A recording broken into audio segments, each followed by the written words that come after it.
Точно зад корал, огромен парцел,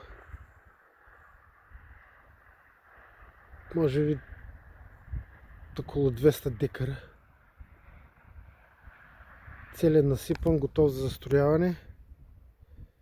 Кипят строителни дейности. В момента има някъде около 7 къщички построени. Инфраструктурата е прекарана. Строителни работници и техника има на обекта. Кабели навсякъде, окабелено. Терените са подготвени за строеж. Мястото е заградено с предупредителни табели за частна собственост и видеонаблюдение. Огромно е. Просто даже от тук не може да се хване добре. Докъдето стига. И това е точно до къмпинг Корал, гранично с пътя.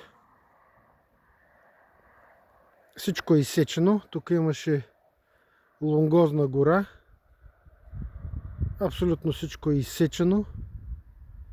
Терена е насипан с баластра. Отдолу не се вижда какво има. Възможно е да има бетонни постаменти.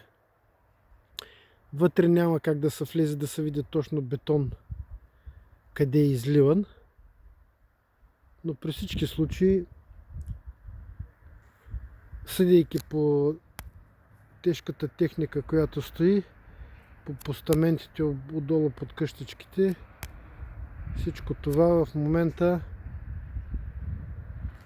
трябва да бъде бетонирано и застроено.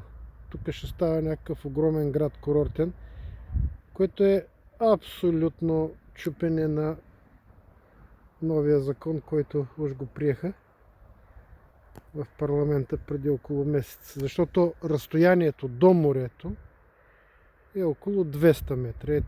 Ето го тук морето зад дърветата. По права линия е не повече от 200 метра. Кипи строителна дейност, чуват са машини. Допреди малко работиха разни машини. Вече към 5:30 работният ден е свършил, но явно и в почивния ден, днеска е 4 март, тук продължава дейност на терена.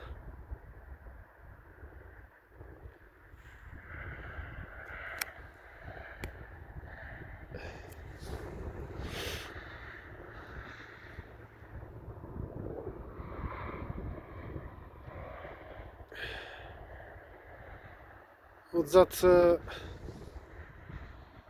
вилите на новите вили на Лозенец.